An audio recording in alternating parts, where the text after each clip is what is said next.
Bonjour à tous, et à mon tour, évidemment, de remercier les organisateurs de ce colloque de m'avoir invité à présider cette session sur le droit. Je suis très heureux que le droit occupe une place importante dans un colloque sur la philologie, puisque c'est un sujet central pour comprendre l'histoire du droit.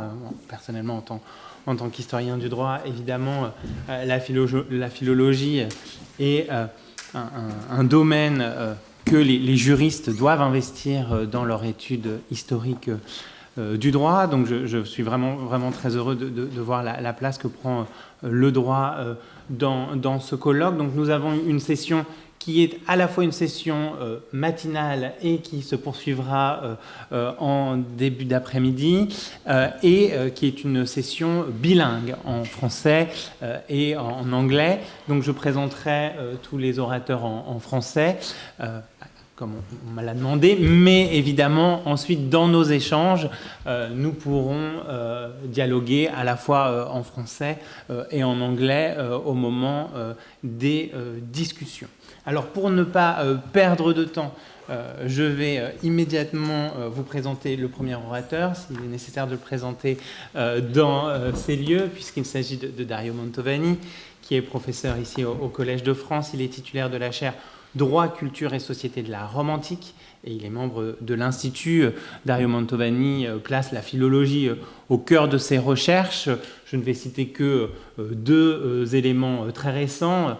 En 2025, il a co-dirigé avec François Bougard et Luigi Alberto Sanchi l'ouvrage « Voix et voix de la philologie classique », que vous pouvez d'ailleurs consulter librement en ligne. Et puis, il est depuis 2025 le président de la Société internationale de bibliographie classique, qui soutient la rédaction et la publication de l'année philologique. La communication de Dario Mantovani s'intitule « Le paratexte des livres des juristes romains, 2e, 6e siècle ». Cher Dario.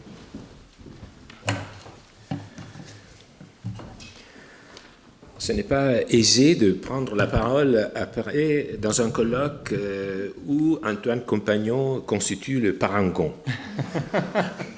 Et d'autant plus quand on va utiliser forcément le mot paratexte. Et donc, je pense que je ferai fonction de paratonnerre pour vous tous. Je tiens d'abord à remercier Francesca Barone, Arnaud Perrault, qui ont vraiment œuvré pour organiser cette initiative et ce regard complexe sur la périgraphie et le paratexte qui constitue une initiative pas du tout marginale, je dirais. Alors, à Rome,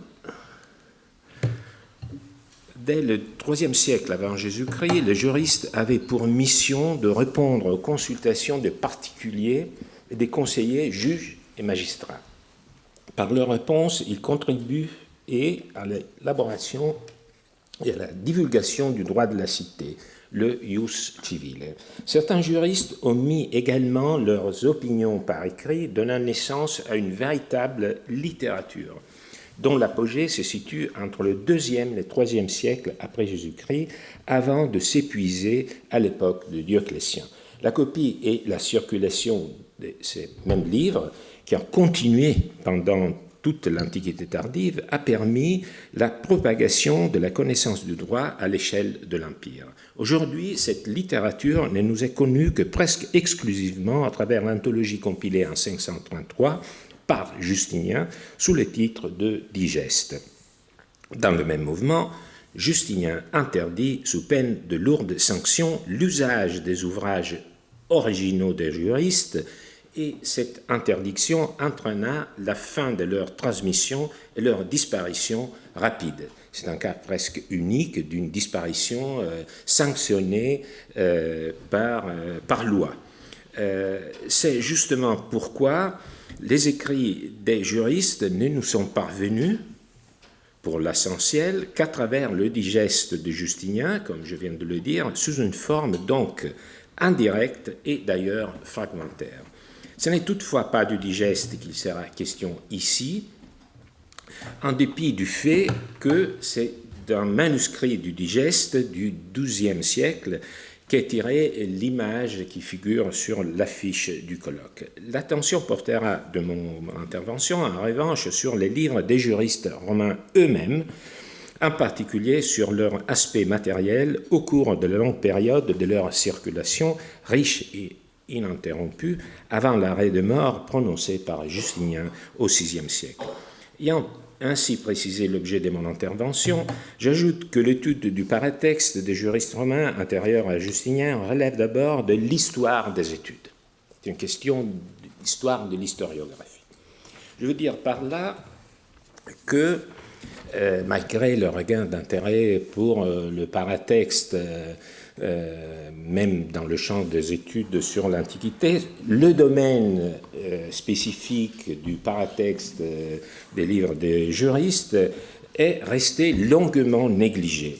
Des ouvrages importants tels que celui de Schröder, Titelungtext, ou le recueil des préfaces rédigées en 3 volumes par Santini, Scivoletta et Zurli, n'accordaient aucune place aux juristes. Cette lacune reflète, je tiens à le remarquer parce que c'est un phénomène plus général, le fait que la littérature juridique romaine est étudiée intensivement par les historiens du droit, mais demeure presque invisible pour les philologues.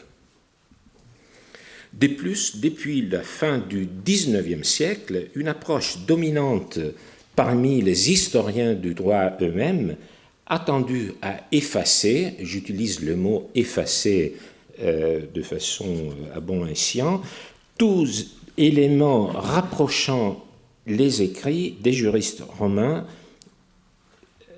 Donc, les historiens du droit ont tendu à effacer tout élément rapprochant les écrits des juristes romains au reste de la prose latine. Effacer, c'est-à-dire, ils ont dit qu'il s'agissait d'ajouts probablement qui auraient eu lieu au moment du passage du rouleau au codex dans l'Antiquité tardive. Ainsi, pendant longtemps, ces aspects du livre juridique ont été ignorés ou écartés, peu étudiés, alors même, et c'est là le paradoxe, que pour les anciens, le paratexte constituait un élément identitaire des livres juridiques. Donc, c'était un élément qui permettait une reconnaissance des livres de façon presque par synecdoque aux yeux du public antique. Et c'est Pétrone qui nous l'apprend lors du banquet de Trimalcion. Nous y reviendrons. J'étais amené à m'intéresser au paratexte juridique dans le cadre du projet qui a été mentionné par Francesca Barone, consacré à l'étude de la circulation des livres juridiques dans les papyrus, que j'ai mené depuis 2015 grâce à une équipe comprenant également des papyrologues, ce que je ne suis pas, parmi lesquels Marco Fressura, que je salue. Cette recherche, conduite de manière systématique dans les collections muséales européennes et américaines, a permis de presque doubler le nombre de fragments connus d'œuvres de juristes romains avant Justinien. Le chiffre est important, il s'agit maintenant, nous connaissons presque un peu plus de 40 fragments tirés de copies de livres juridiques entre Dioclétien et Justinien. Donc, cette recherche a rendu possible une série d'observations plus systématiques aussi sur le paratexte. qui constitue la base de ce que je vais exposer, que j'ai déjà, proposé dans un livre paru en 2018. Alors, pour le dire brièvement, de mon point de vue d'historien du droit, comprendre le paratexte est le moyen le plus direct de saisir concrètement que le droit n'est pas une pensée pure. Il a été écrit, il a été transmis, et ces éléments nous permettent de nous rapprocher, d'une certaine manière, de la façon aussi dont le droit était lu et reçu. Alors, examinons donc les éléments du paratexte dans un ordre qui est plus ou moins celui dans lequel un lecteur les rencontrerait dans un livre. Alors, je précise que je considère, sans aucun dogmatisme, mais je vais vous parler du paratexte au sens strict, pour ainsi dire, c'est-à-dire ce qui constitue la charpente d'un livre et qui potentiellement pourrait se reproduire d'un exemplaire à l'autre. Donc, par exemple, pour vous l'expliquer de façon plus concrète, je ne vais pas m'occuper, par exemple, des gloses ou des signes de correction textuelle et qui font partie d'exemplaires, disons, singuliers, précis, ponctuellement. Donc, je parle plutôt de ceux qui, pas forcément, mais potentiellement, pourraient constituer la charpente d'un ouvrage. Et ceux qui pourraient se rapprocher, mais je vais y revenir, un paratexte, un appareil d'auteur. Alors, sur les titres généraux, on peut renvoyer à une étude pionnière et exhaustive de Jean-Louis Ferrari, dans un ouvrage collectif, lui aussi pionnier. Je n'irai pas plus loin ici, sinon pour souligner la variété des titres qui manifestent l'intention des juristes de donner à leurs ouvrages une unité formelle et une certaine identité. L'étude des titres généraux conduit d'ailleurs à une question qui me paraît fondamentale.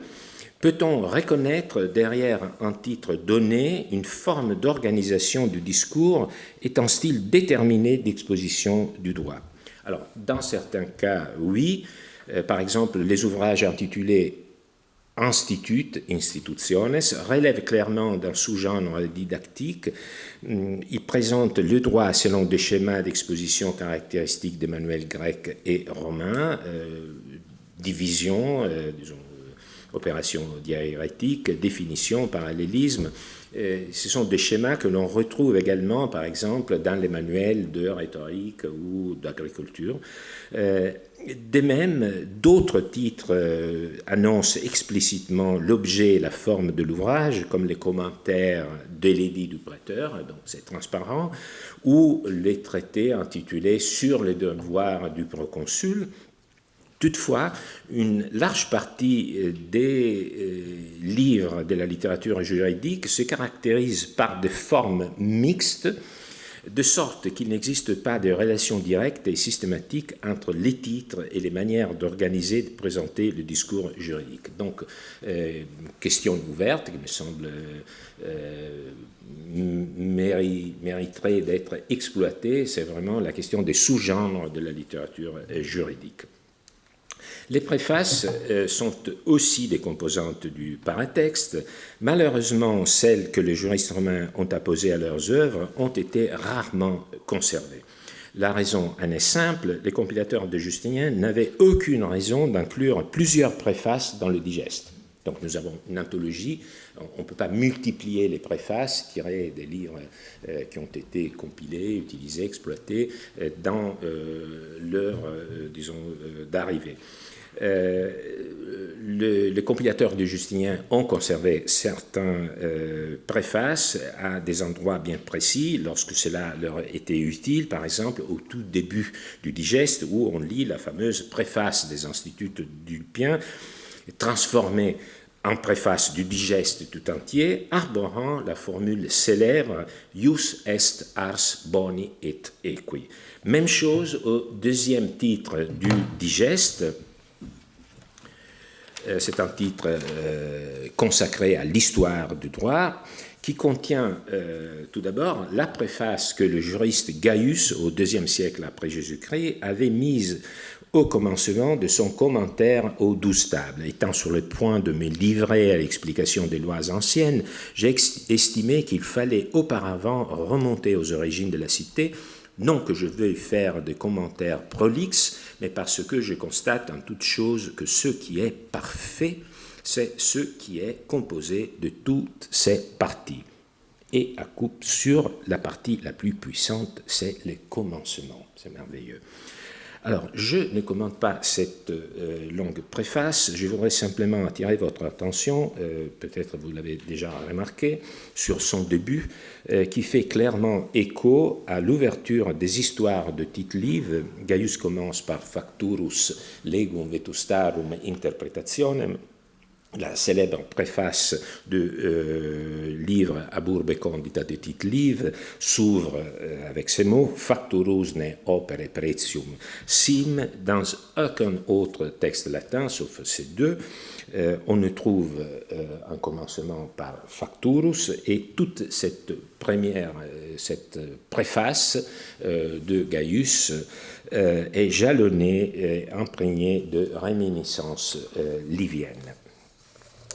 Ce qui nous amène à dire, à observer que les préfaces constituent un seuil, un espace intermédiaire entre l'extérieur et la spécificité d'un texte juridique, et c'est vraiment là que l'auteur cherche à capter l'attention du lecteur en partageant des éléments plus généraux, souvent conventionnels, c'est très bien, mais toujours révélateurs de leur culture.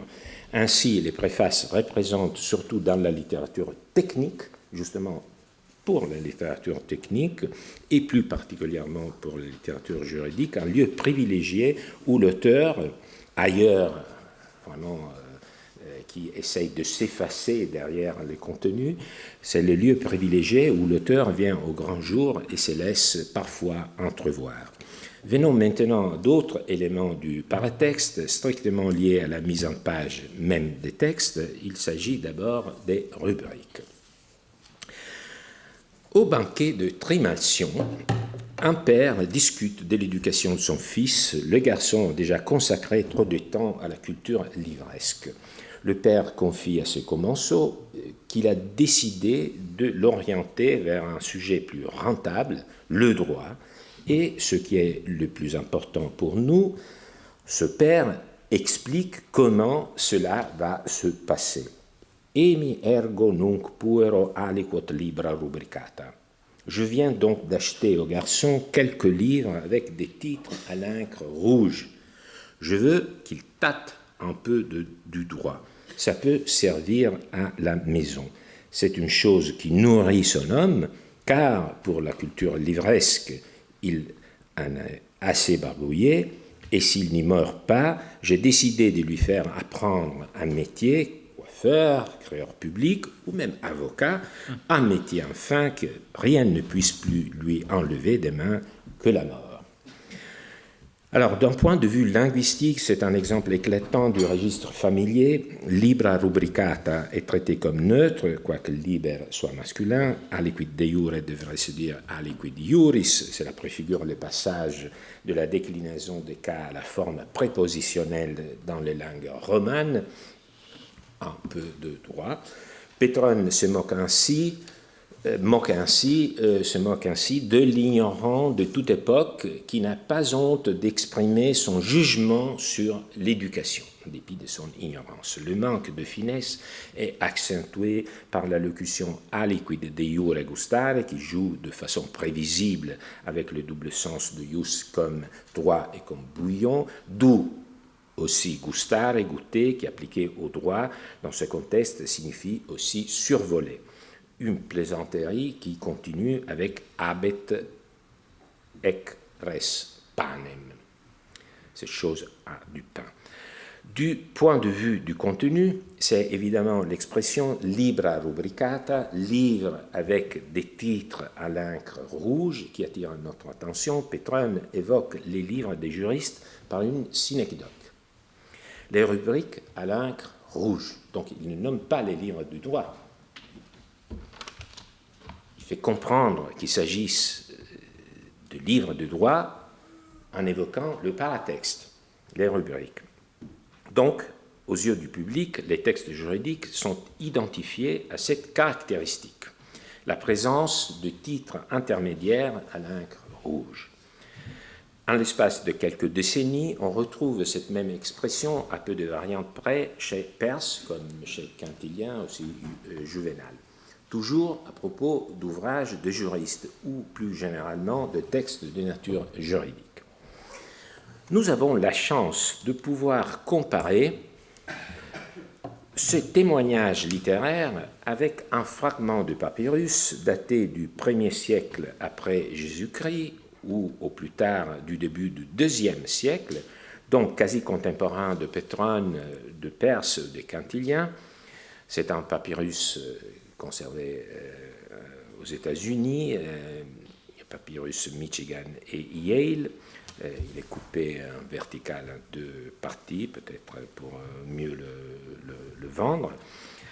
Les textes emploient une coursive ancienne, inclinée vers la droite, et présentent deux rubriques en rouge, aux lignes 6 et 15, qui délimitent de brefs chapitres.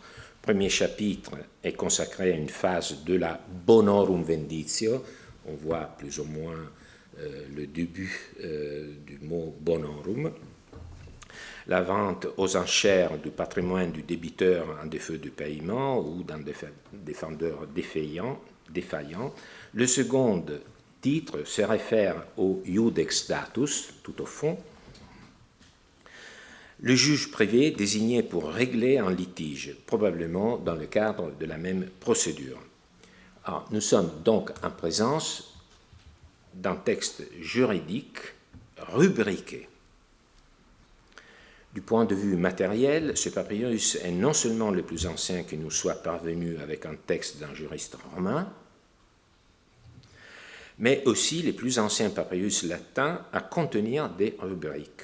Cela suffit à démentir une idée bien enracinée à laquelle je viens de faire référence à propos de l'histoire des études, selon laquelle la présence des titres en rouge aurait été introduite dans les livres juridiques seulement dans l'Antiquité tardive lors de l'adoption du format de codex, c'est-à-dire format cahier, au IIIe ou au IVe siècle. Cet exemplaire est du 1er-2e siècle après Jésus-Christ. Il montre que l'emploi des titres est bien plus précoce et concerne déjà les rouleaux, parce qu'il s'agit d'un rouleau, ce n'est pas un codex. La littérature juridique romaine jouissait donc par sa mise en page d'une identité reconnue par ses contemporains. Mais un autre facteur renforçait davantage la physionomie des textes jurisprudentiels. Il présentait une ressemblance étroite avec d'autres textes juridiques, en particulier avec les lois, approuvées par le peuple ou par la plèbe, qui étaient souvent gravées sur du bronze et affichées dans les lieux fréquentés de Rome et des cités de l'Empire, de sorte que tout un chacun pouvait en prendre connaissance. Qui confronte un chapitre de la Lex Irnitana, statut du municipe espagnol d'Irni d'époque flavienne, qui jouissait du statut d'un municipe latin, qui confronte ce chapitre avec le papyrus plus ou moins contemporain dont nous venons de parler, le papyrus Michigan-Yale, perçoit immédiatement un air de famille. Sur le papyrus, le titre est signalé, vous vous en souvenez, à l'encre rouge et semble occuper la ligne entière. Sur le bronze, le titre est signalé par le sigle R et occupe la ligne entière. Quo ordine sentenze interrogentur. Dans quel ordre les décurions doivent être interrogés. Avec un retrait, un vacat à droite comme à gauche, de façon que le titre soit détaché. Dans les deux cas,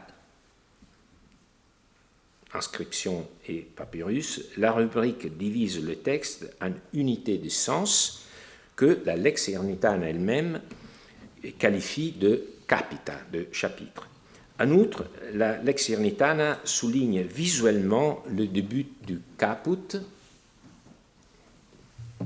par une initiale de dimension plus large et dépassant à gauche, un ectasis.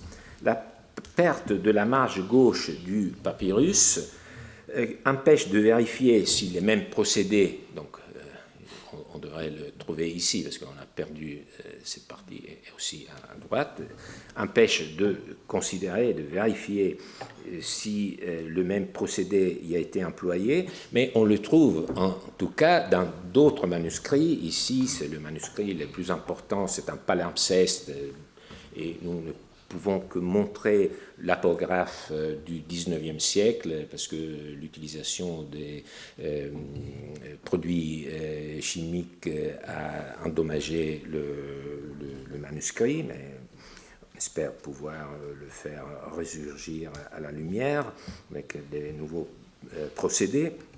Donc, vous voyez qu'on trouve la même mise en page, titre précédé du sigle R, début du chapitre, avec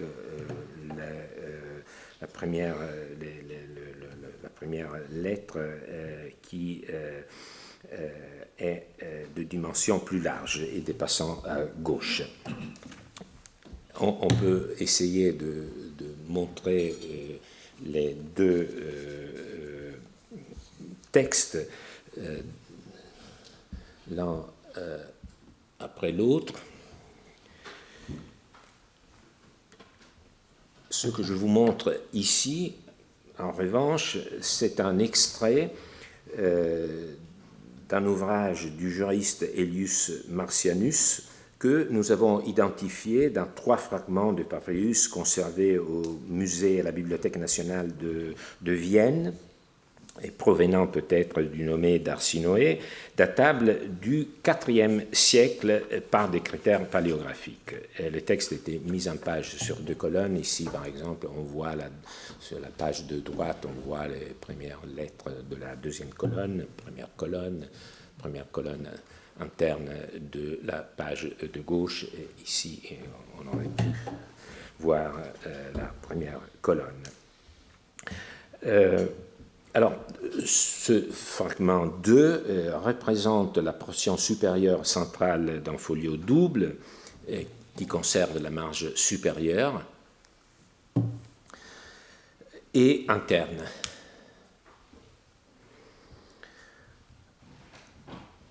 La présence d'une bande de renfort en parchemin sur le pliage interne laisse penser que ce folio double était au cœur du cahier auquel il appartenait. Donc, il faut imaginer qu'on pouvait le plier.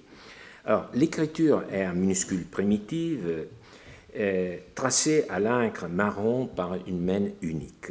La première colonne de la page de droite contient un titre intermédiaire. Vous voyez ici.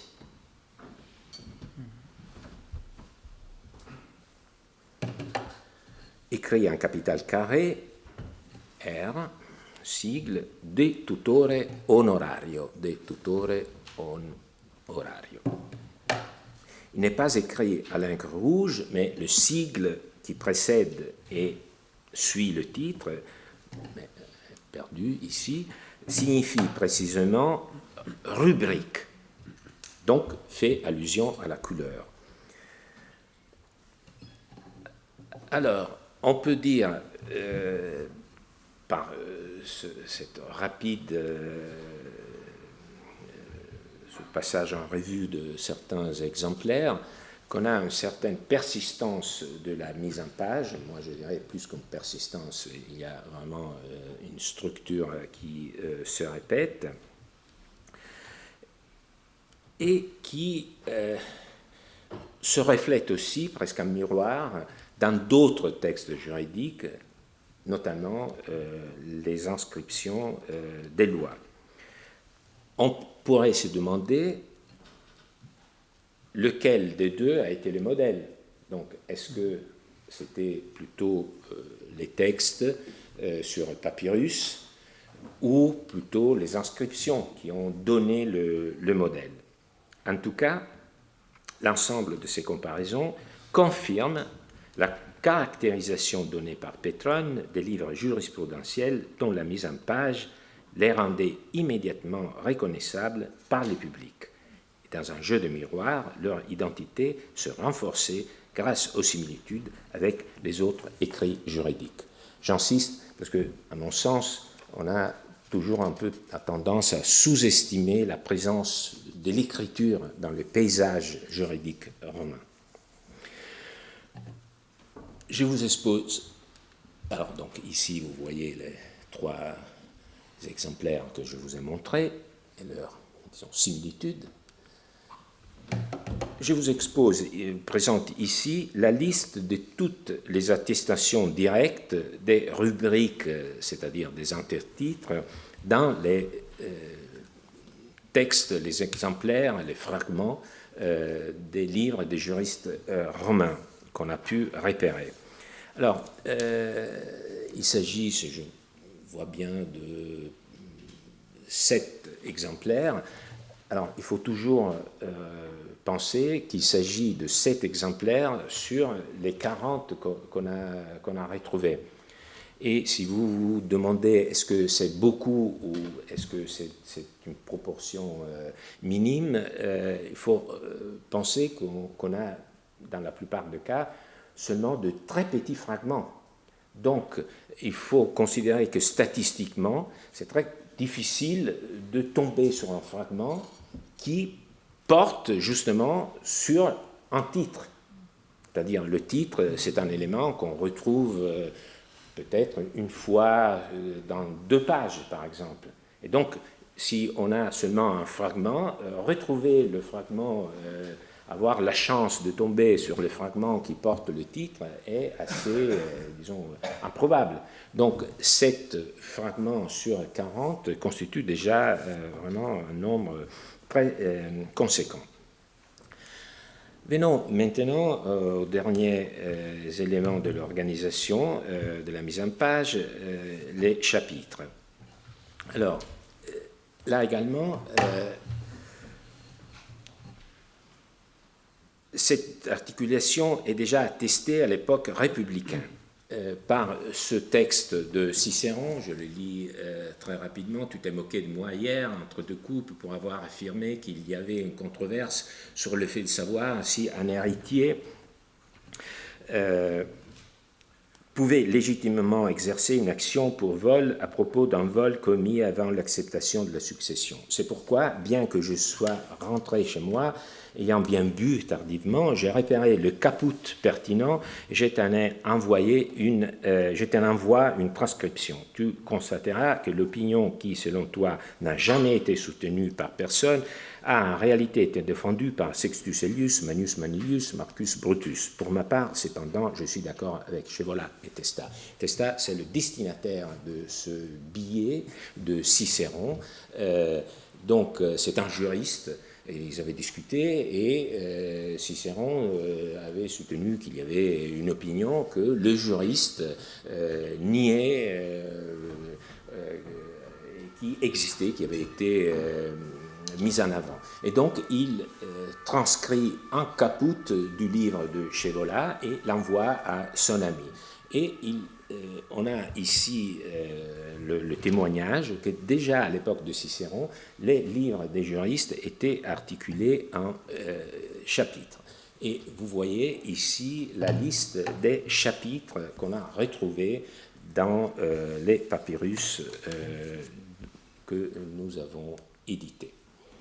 Alors, la liste est beaucoup plus longue par rapport aux intertitres, pour les raisons statistiques que je viens de citer, parce que le caput est une articulation beaucoup plus fréquente dans les textes, donc si on trouve un fragment, il y a une bonne probabilité de tomber sur le début d'un chapitre.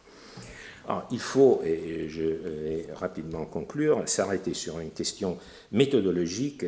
Quand on dispose d'un manuscrit antique, comme dans les exemples que je vous ai montrés, et qui sont ici listés, on est en mesure de relever la présence d'éléments paratextuels et en même temps de connaître leur rendu graphique. par exemple à l'encre rouge ou avec la première lettre en ectésis agrandie. Mais comme ici par exemple, vous voyez un chapitre avec les premiers mots en encre rouge. Donc l'encre rouge était utilisée non seulement pour les intertitres, mais aussi pour marquer le début d'un chapitre. D'où cette caractérisation comme libra rubricata de la part de Pétrone. Alors, lorsqu'on a le texte, on peut se dire c'est un chapitre, et on voit très bien comment il a été rendu. Mais lorsqu'on a, par exemple, un passage comme celui de Cicéron, comment est-ce qu'on peut s'imaginer que le chapitre du livre de Scaevola était mis en page? On ne peut pas le dire, parce qu'on a seulement cette notation, cette attestation qu'il existait une articulation en chapitre. Alors, donc ici, c'est vraiment le moment de le dire de façon très rapide, parce que vous connaissez mieux que moi, en tant que papyrologue ou paléographe.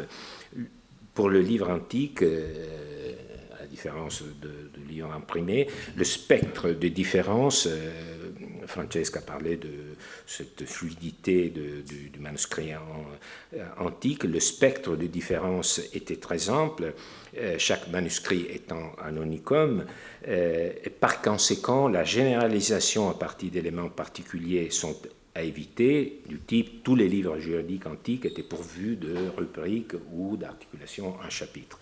Néanmoins, c'est un peu le point que je soumets à votre attention, l'ensemble de cette documentation est disons, sous l'étiquette, sous le drapeau de... moi je dirais pas sous le drapeau, sous les yeux de Pétrone, nous montre que ces éléments étaient très diffusés, presque une caractéristique structurelle. Alors, c'est le dernier élément, un cours rédigé en grec nous en offre, pour ainsi dire, un témoignage presque direct. Nous savons, grâce à des sources multiples et concordantes, que les textes des juristes romains les livres étaient étudiés à l'école, dans l'Antiquité tardive, l'école de droit. Parmi ces livres figurait le commentaire d'Ulpien à un autre juriste qui s'appelait Sabinus, donc commentaire d'Ulpien ad Sabinum, composé, ce commentaire, au début du IIIe siècle après Jésus-Christ. 2 siècles et demi plus tard, un maître enseignant en grec, peut-être à Bérite, peut-être ailleurs, en proposait l'explication à ses élèves. Une partie du cahier des notes nous est parvenue.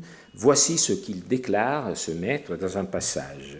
Saute les chapitres 17 et 18. En fait, tout ce qui est traité, je l'ai dit, je l'ai déjà commenté auparavant à propos du livre 35 d'Ulpien, titres 2 et 3.